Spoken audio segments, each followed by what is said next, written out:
would like to address the council. The first is Richard Schechter.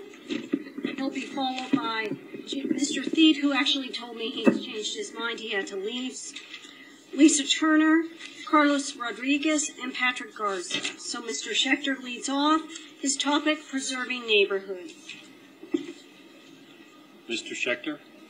I don't see Mr. Schechter in the audience, so we'll move to the next speaker. Ms. Turner, Lisa Turner, on the Chamizal neighborhood. Ms. Turner? I don't see Ms. Turner either. The next speaker? The next speaker is Mr. Carlos Rodriguez, and his topic is ASARCO. And he'll be followed by Patrick Garza, whose topic also is ASARCO. Okay. Good morning, Mr. Mayor, City Council, Ms. Lily, everybody. Hello, Rachel. I came here to remind the City Council on the dangers that remain at ASARCO. I think that you guys know about the 1997 consent decree. The 1997 consent decree was issued on ASARCO for nerve gases. Since then, there has been a lot of developments that I think this council, I know Ms. Liddy knows, I've spoken to Ms. Acosta about this, I think I spoke to Beto about this also. But there's a whistleblower report. A high-level ASARCO in-cycle employee blew the whistle on this company, confirming the 1997 consent decree. Nerve gases, Mayor. We have also been conducting ex-worker interviews. Primarily what we wanted to know about the ex-workers was what did they know and what ailments they had.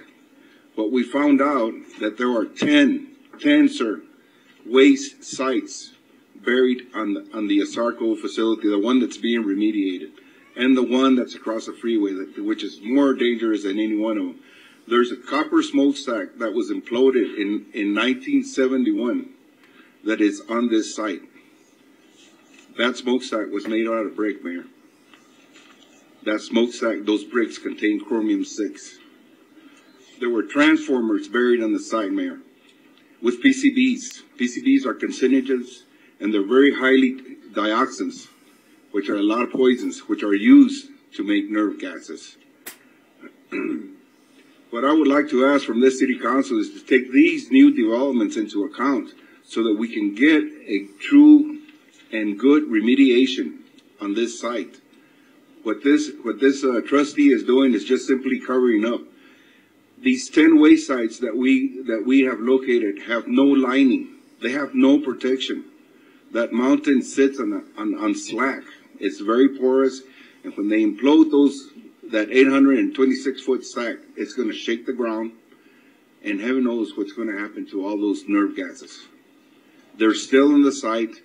The illnesses that we are seeing with the ex-workers and around the community is proof enough to alarm this council, this city. If not the council, at least the citizens. We have asked. I asked Ms. Lely for some funding since it's in her district. We want funding for the split samples. This trustee is monitoring the area with air monitors. He's monitoring for dust. He's not monitoring for nerve gases. And I think in the interest of our water supply that is right not more than 20 feet away from the plant site, and for everything down the valley all the way down to the Gulf Coast, I think the split sampling is not too much to ask for. We have heard numbers in the $80,000 bracket. It could be more, it could be less, we don't know. But the split sampling has got to be done before anything goes on that site. The trustee is talking about a walking path, a running path for kids and development, housing development, and apartment complexes. If you people remember Love Canal back in the 70s, this is what we're looking at here. We're looking at another Love Canal if we don't take action. And I believe that it is your responsibility to stop this remediation, just to alter it. We're not against progress, Mr. Cook. We're not against progress, but that that site has to be remediated properly. Thank you. Thank you very much for your time. Okay, thank you, Mr. Rodriguez. The next speaker is Mr. Patrick Garza, who is also addressing ASARCO.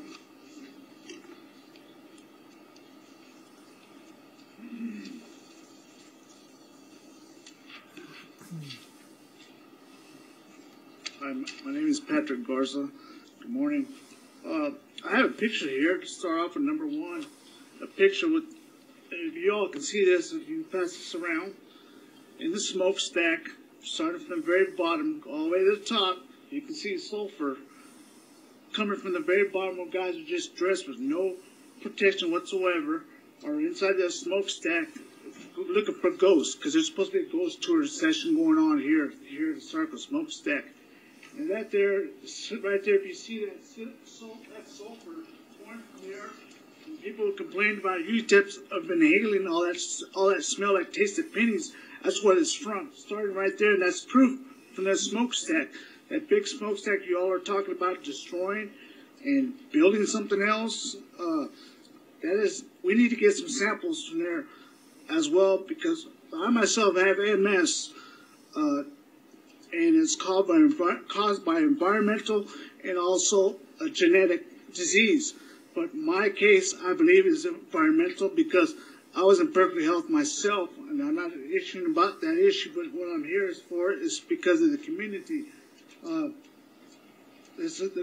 quality of our life is not to live around ASARCO, and the community is not aware of the water, because I used to be a pipe fitter, pipe welder, and the water we got from the Rio Grande coming towards our direction of ASARCO, working all those years at ASARCO, that water is very contaminated, very, very badly, to where we couldn't even, we drank that water. We didn't have no other kind of water, but that pipe would dissolve in different areas. If you go to ASARCO right now, you see patch after patch called Band-Aids, where the dissemination is going on right now, demo is going on right now. You can see all the shitty water. We had to patch, because we could never stop the ASARCO, so they had to 24/7, except for days with the Sun Bowl game. We had to stop process. I don't know if you're all aware of that, but back when Sun Bowl days, we had to stop the day before we were not allowed to run, because we couldn't, the national environment, we couldn't expose what was going on at ASARCO. So we're completely around that. And also we have 500, close to 500 people with petitions to make this a super fund. This is not an issue where we can just put a Band-Aid over. I know ASARCO is very bad. We all work there, environments, etc. But not what we have. What Buga's known for delivery right now to fix is not. It's like a Band-Aid over. We need to get better results to fixing this issue, not to have it for like Carlos said, for communities as far as for bikes, bicycles, and trailing. I don't think anybody needs to be walking around there exposed to anything, and especially these guys walking around right now inside that smokestack. We were never allowed to go in there as employees the way they are, because we had to have a life support system of fresh air. These guys are walking around with nothing, no protection. And the guys that right now, they're moving that ASARCO right now, are not protected. They're walking around with no protection. And they say they're supplying these guys with this protection, and what's coming out of ASARCO, the demo on the trucks. They're demoing these trucks. They're sharpening everything, cutting everything, and then sending it to Vincent across ASARCO from point A to point B here in Benton, Texas. There's another shredding place over there, and all that stuff is not being washed down, and we're not getting testing done on this stuff that's leaving the plant. And this stuff is not properly covered, and all that stuff that's even ASARCO is not covered, and all that dust and everything. We're a community around us. I don't live in this. I live in Northeast, but the people live here in this area around here are getting the dust, and the people from down the Water Commission as well, they have complained as well to the EPA as far as their dust and rashes are starting up, and that's what kind of stuff we had when we were working, and we constantly had rashes. And thank you very much for your time. Okay, thank you. Also, I noticed that Mr. Schechter is